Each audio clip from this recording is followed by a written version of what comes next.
vamos a trabajar el taller y la STS de matemáticas, desarrollo de competencias, pensamiento métrico y sistemas de medida. ¿Ya? Entonces, pues, como objetivo,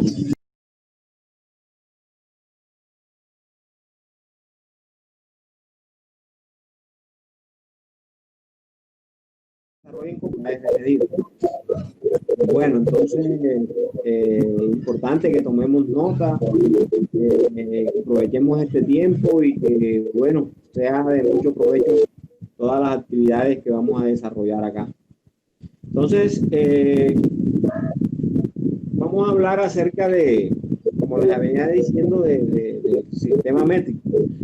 Entonces, los objetos tienen diferentes atributos como el color y la forma. Algunos atributos son medibles, otros no. Entonces, cuando hablamos de los atributos medibles, nos referimos a magnitudes, que en la educación primaria se clasifican como magnitudes escalares y vectoriales.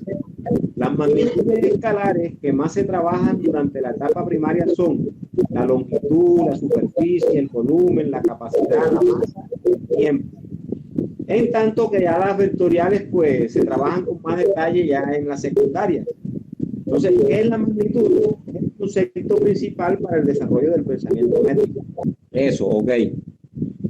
Bueno, compañeros, les decía, nosotros pues desde los lineamientos curriculares de matemática que nosotros manejamos en relación al pensamiento métrico y sistemas de medida, encontramos pues que esos conocimientos involucrados y esos referentes hacen relación a la construcción del concepto de magnitud, comprensión de procesos de conservación de magnitudes, estimación de la magnitud y capturar lo continuo de lo discreto, apreciación del rango de magnitudes, selección de unidades de medida de patrones y de instrumentos y procesos de medición, trasfondo social de la medición. Bueno, vamos a tocar cada uno de estos aspectos ya de pronto de una manera más desmenuzada para que sea más clara y sea más precisa, para que sea más claro y sea más preciso.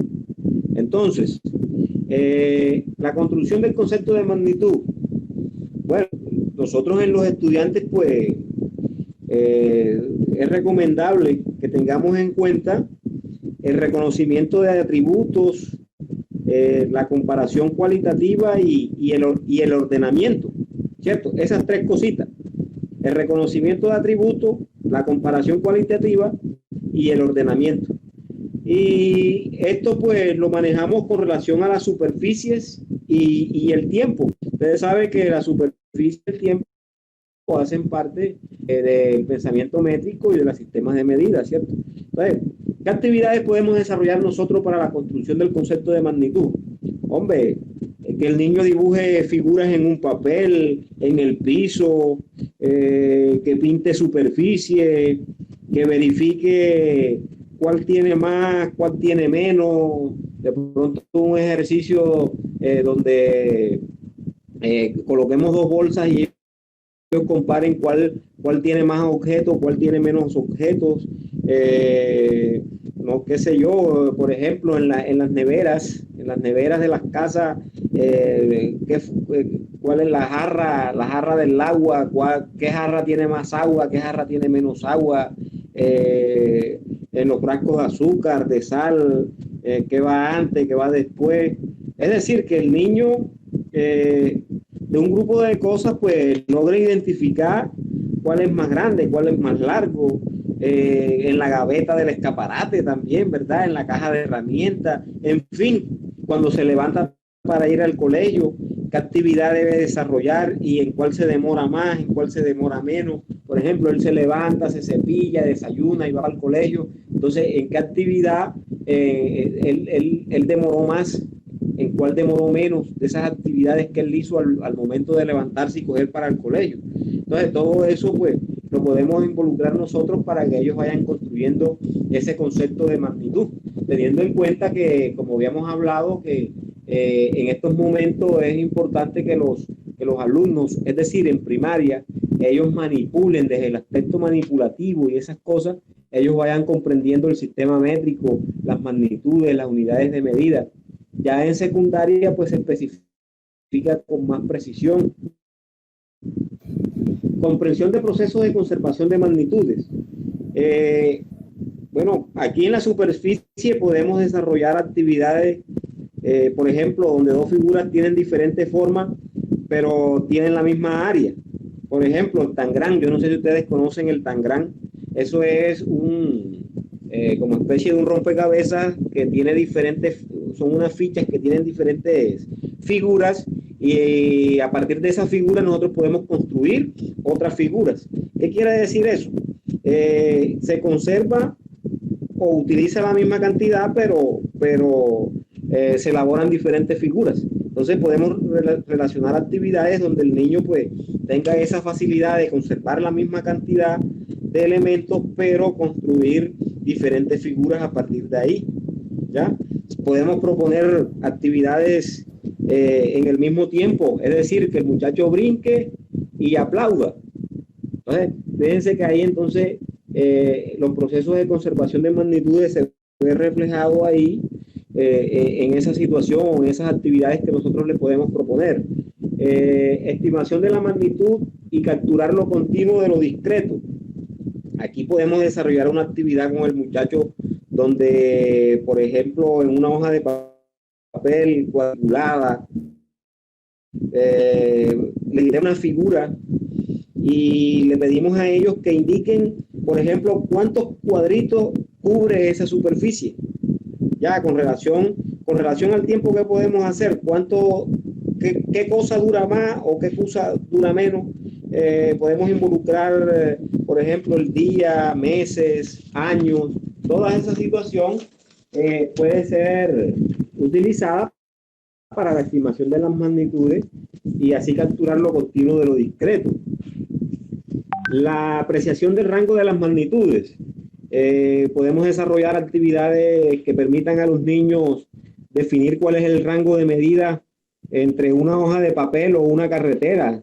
Es decir, si nosotros le hablamos a ellos que vamos a ir de Cincelejito a Cartagena, ¿cuál es la unidad? ¿Qué sería lo más pertinente? O en cuanto a la superficie, ¿cuál sería la unidad que podríamos establecer mejor? Lógicamente que entonces el kilómetro, ¿cierto? Si es un de papel, ¿qué unidad de medida podríamos utilizar ahí? Bueno, el centímetro. Entonces, con relación al tiempo,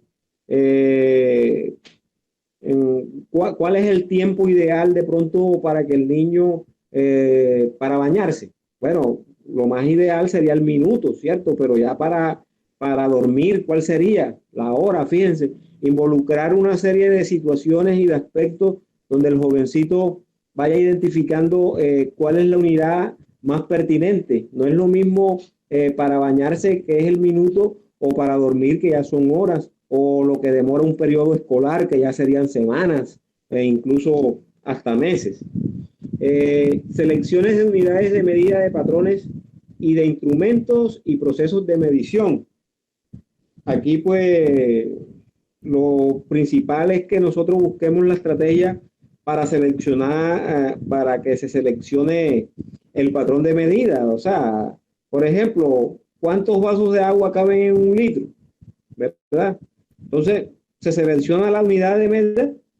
Si es unidad de longitud, sería volumen. Para el caso del litro de agua, ¿qué sería? Volumen, ¿cierto? O centímetros cúbicos. Para el tiempo, ¿cuál sería la unidad de medida? Si es en segundos, si es en minutos, si es en horas. Aquí hay una actividad pues que cuando estaba preparando la exposición me hizo recordar a Edward, allá el muchacho que hace décimo.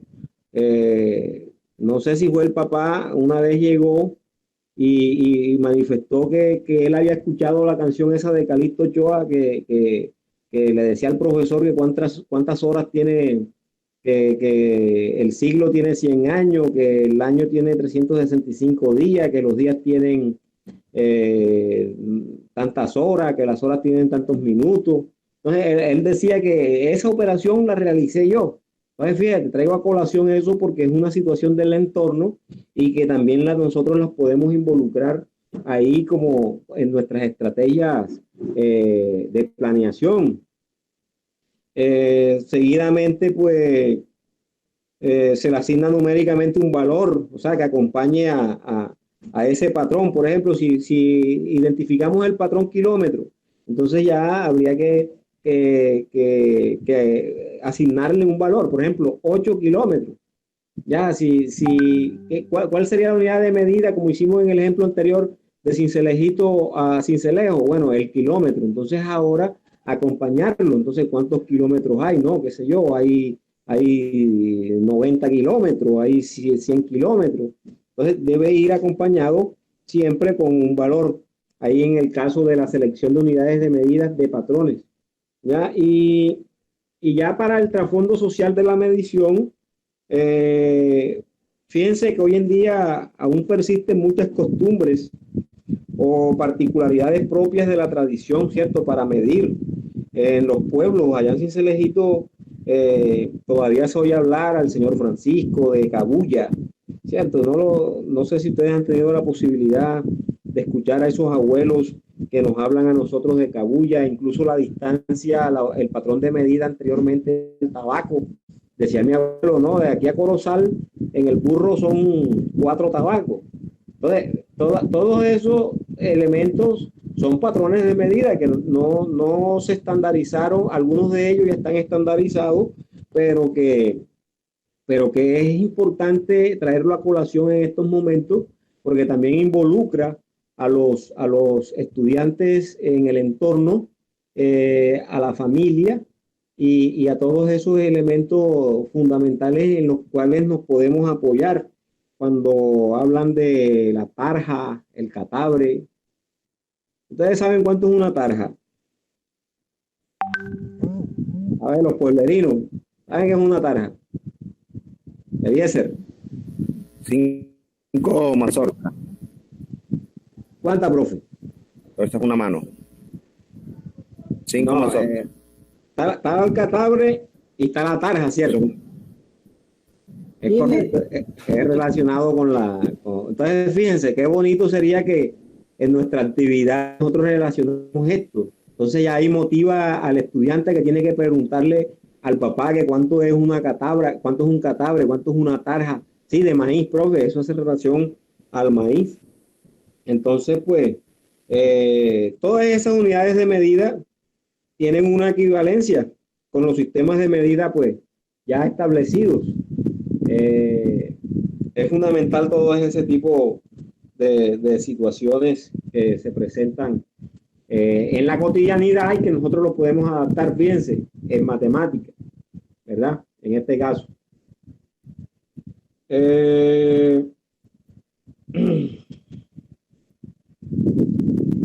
Bien, sí vamos comprendiendo la situación. Sí, claro. Bueno, bien. Bueno,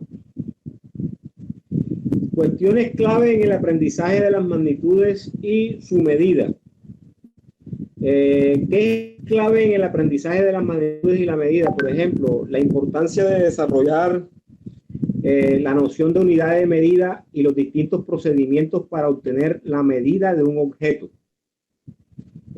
Por ejemplo, el tiempo no lo podemos medir nosotros como se mide algo sólido, ¿cierto? No lo podemos nosotros medir. Hay cosas que no podemos medir, por ejemplo, en el hogar cuando las mamás están haciendo la cocina, están dando algo, ellos manifiestan que sal al gusto. No, eso lleva una sal al gusto. O sea, ¿cómo mides tú cuál es esa sal al gusto? La sal al gusto de Eliezer puede ser diferente a la sal al gusto que aplique la señora Marelli o el profesor Amado, ¿cierto? O sea, entonces es importante desarrollar la noción de unidad de medida y los distintos procedimientos para obtener la medida de un objeto. Entonces, esa sal al gusto, cuando estamos elaborando alguna receta, puede compaginar o puede concordar con las unidades establecidas ya de pronto en la receta como tal, que ya ha sido avalada y todo eso. Pero fíjense que es una unidad de medida digámoslo así, como que artesanal, como que nace, como que va en la misma esencia de la persona, ¿ya? Quienes hacen los bollos ya ellos saben la cantidad de azúcar que tienen que echarle, sin ni siquiera verificar en ninguna receta o algo así.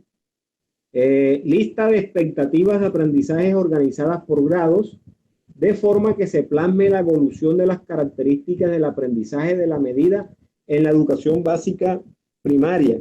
Entonces, para esto que usamos, como hemos venido mencionando, los referentes nacionales, llámese deberes básicos de aprendizaje, estándares, las mallas curriculares, el PEI, en fin, todos esos referentes que nosotros tenemos. El aprendizaje de las magnitudes y su medida se desarrolla a lo largo de toda la educación básica, primaria y secundaria.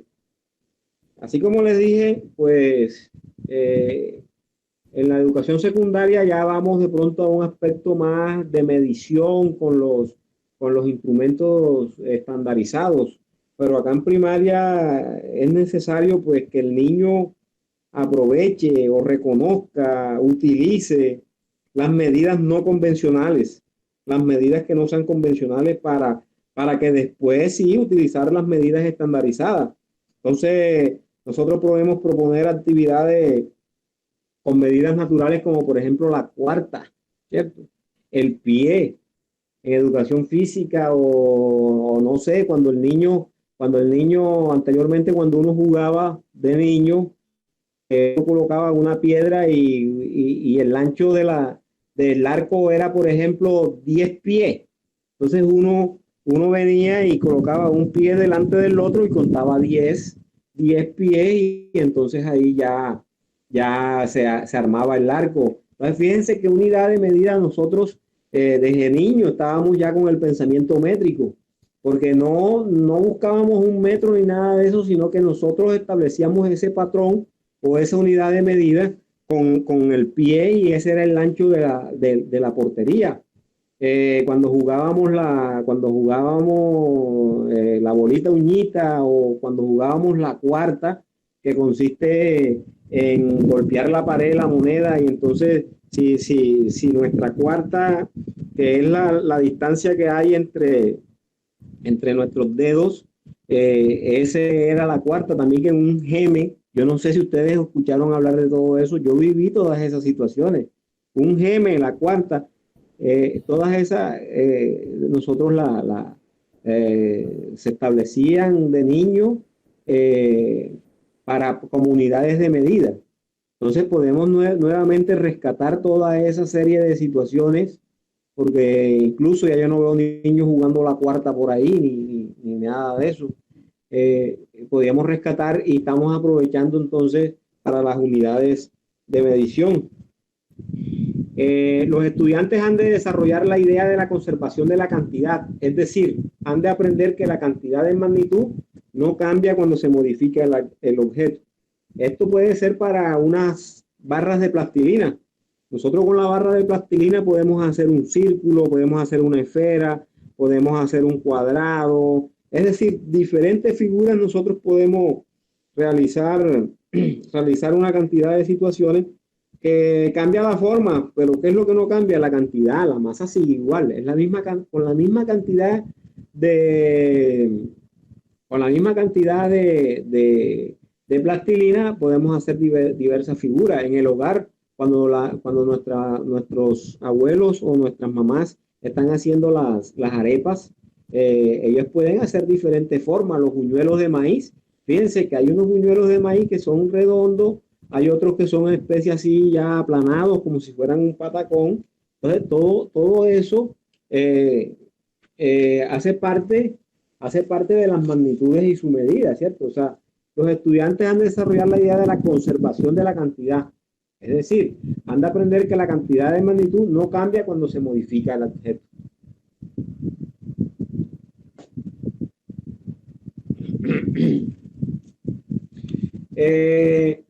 Seguimos con las cuestiones claves en el aprendizaje de las magnitudes y su medida. Deben existir unas habilidades fundamentales durante el aprendizaje de las magnitudes.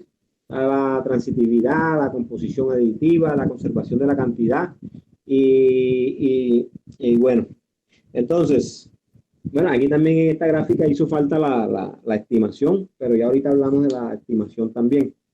La transitividad, aquí la transitividad.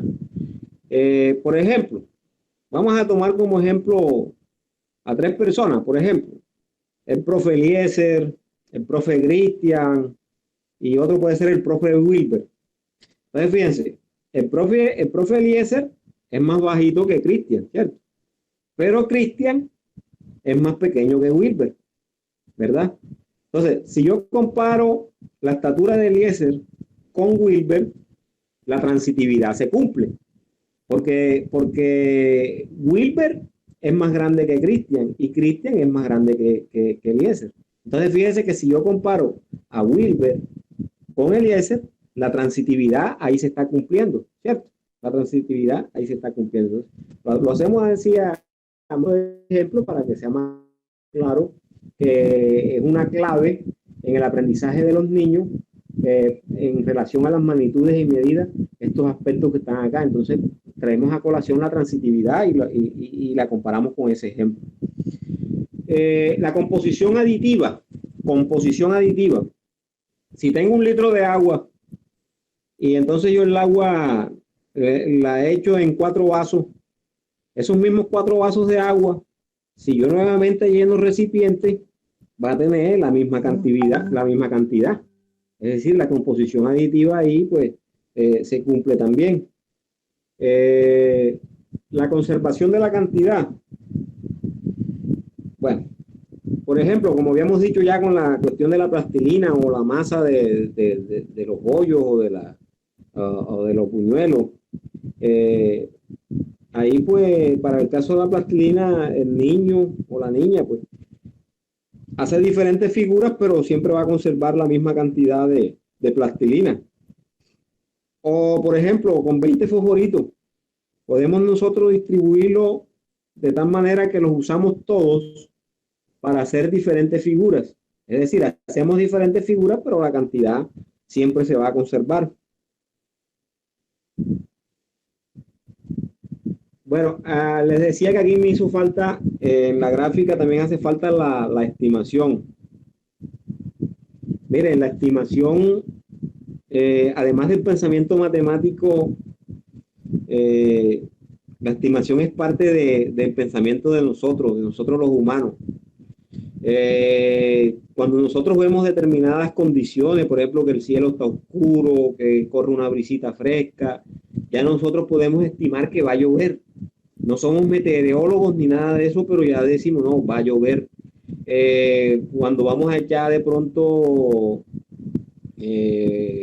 la semilla de los peces, es un estimado que nosotros decimos, no, echamos 1000, o quienes nos venden la semilla de los peces, no, que hay 1000, o sea, pensaría, es un estimado que quien los vende hace un estimado, bien sea por el peso o por la misma experiencia. Entonces, todas esas situaciones, nosotros como seres humanos también tenemos esa capacidad. O sea, no solamente hace parte del pensamiento matemático la estimación, también hace parte de nosotros, del pensamiento humano, la misma experiencia. Nosotros podemos aproximar o emitir un concepto y podemos establecer situaciones. Sin haber yo medido, puedo decir que de la casa de la señora Norma allá en Cincelejito a donde la señora Marely hay 600 metros. Hago ese estimado, yo no los he medido, pero yo estimo que hay 600 metros por la misma experiencia que de pronto he tenido en antelación. Yo puedo saber que en una bolsa yo puedo estimar, no, hay 50 dulces porque la bolsa viene por 100 y si yo la veo en la mitad, yo digo, no, viene por 50 dulces.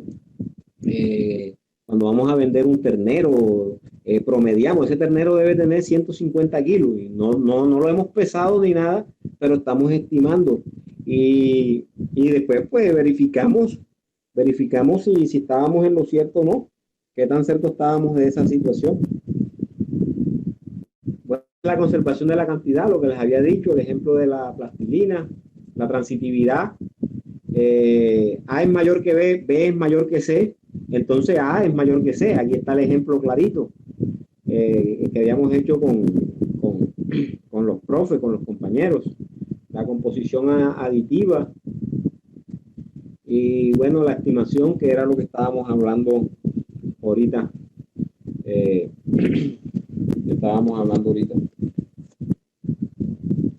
Entonces, el pensamiento métrico, pues,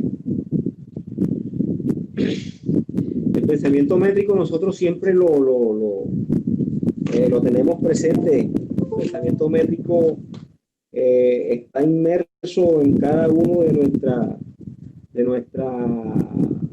nuestra vida. Nosotros hacemos pensamiento métrico cuando ordenamos una maleta. Fíjense que a veces cabe y nos vamos de viaje y después vamos a volver a meter la misma cantidad y no cabe en la maleta ya, muy a pesar de que llevamos la misma cantidad. Entonces ya ahí nosotros empezamos a analizar y a pensar por qué está sucediendo eso, por qué no cabe. Entonces nos preguntamos nosotros, bueno, ¿y por qué no cabe si nosotros, si al momento de yo venirme ya cupo perfectamente y ahora no? Eso nos pasa. Entonces nosotros a diario estamos haciendo pensamiento métrico y nosotros podemos desarrollar todas estas actividades, trasladárselas a los muchachos a su cotidianidad. Ya hemos hablado de la cuarta, hemos hablado del pie, del geme, unidades de tiempo, como por ejemplo anteriormente se hablaba de tabaco, unidades de medida, la cabulla. No sé qué otros tipos de unidades de medida ustedes conocen que han sucedido. Entonces nosotros lo que buscamos es motivar actividades en los niños que permitan la realización de toda esta serie de actividades, pero dentro de su cotidianidad, o esas unidades de medidas naturales. Utilizar esas unidades de medidas naturales para que ellos vayan construyendo ese conocimiento y vayan construyendo ese aprendizaje de lo que es de lo que significa el sistema métrico y cuáles son esas unidades de medida. Entonces, eso era lo que en síntesis pues quería plantear, ya que de pronto la práctica consiste en que diseñemos una guía de aprendizaje, ¿cierto?, de matemáticas, pero antes de planear esa guía de aprendizaje nosotros debemos de preguntarnos, ¿cómo me aseguro que los estudiantes hagan las actividades de las guías de aprendizaje? Hacer esa reflexión, ¿cómo me aseguro yo de que los muchachos verdaderamente hagan las actividades que nosotros les vamos a proponer en la guía? ¿Cómo les presento a mis estudiantes la información, las actividades y los recursos? ¿Cómo les presento yo a ellos esas actividades? ¿A qué debo colocarle más atención ahora en estos momentos en la planeación de la guía? ¿Cómo me aseguro de que la guía fue clara para mis estudiantes? Todas esas series de reflexiones son importantes formularlas y son importantes hacerlas en estos, antes de nosotros diseñar nuestra guía de aprendizaje. Compañeros, aquí les comparto también, esto es una contribución de unos tutores de la sede de la Secretaría de Educación de Boyacá, donde establece los componentes y también habla acerca de, bueno, de los diferentes grados en cuanto al componente geometría, medición y medidas de tiempo. En grado primero, nosotros tenemos todos el material PRES. Ahí está la piñata en el centro 2, los superhéroes en el centro 3. En grado segundo tenemos el carnaval, la situación problema esa, el carnaval, el desfile de los continentes. En grado tercero tenemos la fiesta de los monstruos, una nave para el rey Zenus, los estudiantes miniatura, se necesita un arquitecto. En grado cuarto, la huerta de los gigantes, un desfile en el pueblo, el sabio loco. En grado quinto, la exposición de arte, el Congreso Internacional de Pequeñas Criaturas, en fin, el refugio de los animales. Aquí está segmentado las actividades y que hacen relación al pensamiento métrico, relacionados con el material PRES, que todos los tenemos quien no lo tiene en físico, pues también está dispuesto en forma digital.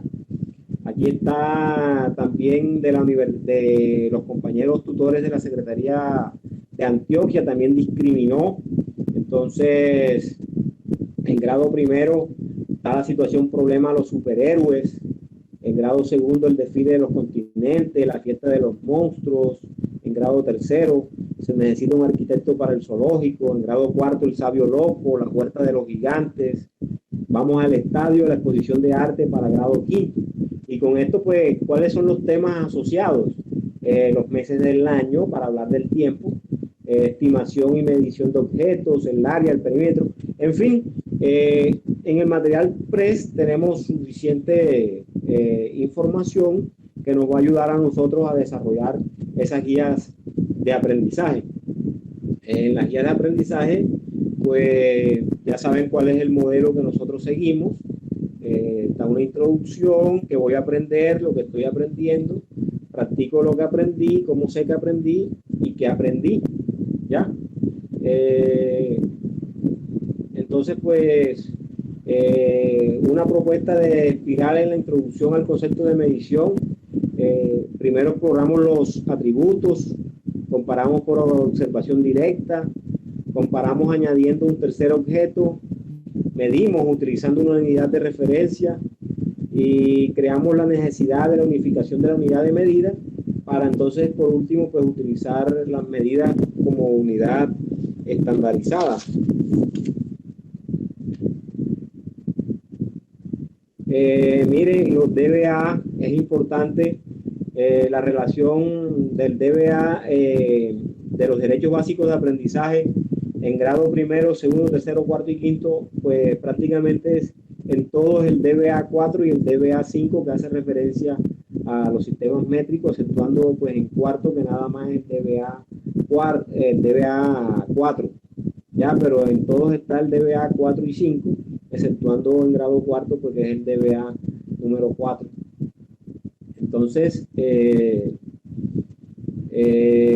dentro de las reflexiones de cierre podemos decir que es importante asociar un instrumento de medida con el atributo que se quiere medir, comprender que medir implica comparar un atributo de un objeto con una unidad de referencia, comprender que no todos los atributos son comparables entre sí y comprender que es necesario establecer una unidad de medida.